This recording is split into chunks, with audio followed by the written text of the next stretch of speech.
how to cope with premenstrual dysphoric disorder. So, here's the disclaimer. So, I love disclaimers. So, in psychiatry, y'all are going to hear me say this like a million times. It all depends. Everything in psychiatry depends. It's contextual. Let's first start with diagnosing itself, and then we're going to come back to PMDD in just a second. So, diagnosing itself is an iterative process, meaning it changes all the time. We're technically on the fifth book of diagnosing, which is where a whole bunch of doctors, like psychologists, psychiatrists, counselors, therapists, they get together and they do these work groups. Some of them are like ongoing work groups, and every 10 to 15 years they will come out. They gather together, they list out symptoms, they review old symptoms and old labels, and they go, hey, is this still applicable? Are we still in the right ballpark? Is this actually something else? We need to call it something else. And so they've been doing that iterative process, I want to say like for the last 70 years. So they've done DSM-1, DSM-2, which is the Diagnostic and Statistical Manual, DSM-3, they did a DSM-4, and then they did a text revision, DSM-4-TR, and now we're on DSM-5. And each iteration, some diagnoses are changed, some are thrown completely out, others are reviewed and then not included, and then some are new and included. And one of the hiccups with doing that is it is not a unanimous process by any stretch of the imagination. And so you'll see lots of doctors who are trained under a certain thing, and they'll change it, and they get those doctors, those psychologists and psychiatrists get very upset, and they're like, why'd you change it? Like, or that's just super, super common. Why would you try to label that at all? For example, they recently said that they are putting in the diagnosis of prolonged grief disorder, and this has caused a lot of chaos and a lot of very strong feelings, because a lot of people are like, yeah, some people grieve longer than others, and that's not pathologic. It's just who they are given the context that they are. Well, I'm one of those doctors where, I'm 42, but I guess I get curmudgeonly at certain points. And I was also trained by a lot of, older white-haired doctors who trained under like DSM 2 and 3, or mostly 3. And so when it comes to the diagnosis of PMDD,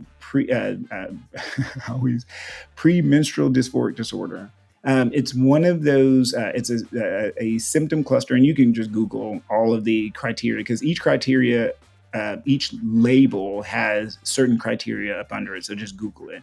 But essentially saying that in relation to a woman's cycles, monthly cycles, ovulation and menstruation and the whole 9 yards, that there are certain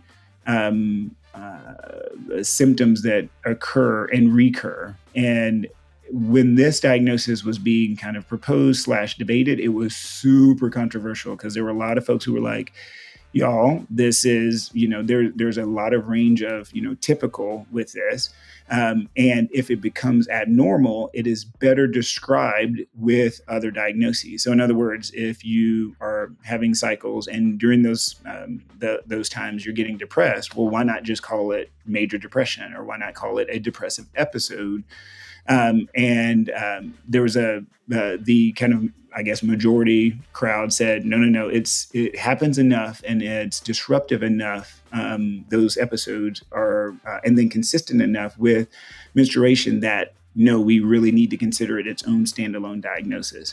And so all of that is to say, there's still some folks who are just like, now, how do you treat it? Well, the good thing is the medications for the depression, the medications for mood stabilization, all the things in our armamentarium, all of the therapies. So CBT, cognitive behavioral therapy, all of those things can be very helpful for PMDD. And so how do you cope with it? Well, first and foremost, before we talk medicines and therapy, always do the lifestyle stuff. So make sure you're sleeping as best as possible. if your cycles are too heavy, if you're having menstrual cycles that are that you feel are unusual in some regard, go talk to your family doc or your OB-GYN, because it could be that there's other stuff going on. If you're having pain with like pain that is out of proportion to what you think your monthly cycles are like, it could be other things. And so, yeah, check with your OB or your family doctor. Make sure you're doing all of your checkups. And then make sure to get sleep. Make sure to watch what you're eating. Make sure that you are exercising as best you can.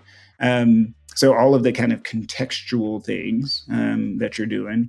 And then, yes, when it comes to therapy, using coping skills. So if you know consistently that you're having difficulty with increased bouts of sadness, irritability, around your cycles, one of the things that we do in psychiatry is in therapy is you plan for it. Hey, I know it's coming in 2 weeks. Here, let me get into the right mindset. Let me clear my schedule. Let me get a supportive group of people around me. Let me not schedule any major life decisions during that week or two.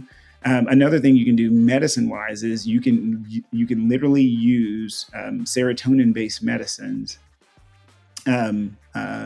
a week before your period, and that is found to be helpful. And again, these serotonin-based medicines you would use for other stuff anyway. You would use it for depression and anxiety, but you can. And I've literally seen it help lots of folks, because I've had people with PMDD before, where you started a week before their period. You continue it through their period, and then sometimes the week after. It just kind of depends on the situation, and then the lady feels better, you say, great. And then you stop the medicine and you wait for another month until that happens again. So I've seen that as well. Some folks say, you know what, I just want to be on my medicine, and they just stay on it 24/7, 365. That's fine too. Just, again, all of those kind of different nuances.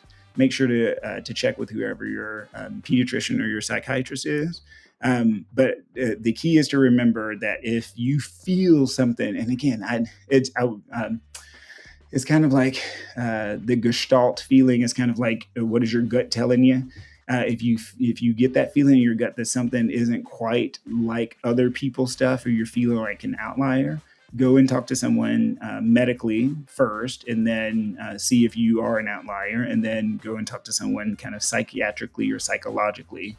And I think those two things will help give you context for if it's a defined disorder or not. And then, like I said, keep in mind that even if you are diagnosed with it, you don't always have to do a medicine, because some of those other interventions work. And then also keep in mind that the book changes all the time. So I think they're coming out with a DSM-5 TR, which is text revision, that may flip other things. It may already be out at this point. I think, let me see. Yeah. So there you go. Eli put in the chat, there is a text revision. Have I read it yet? No, I haven't, because it's a lot.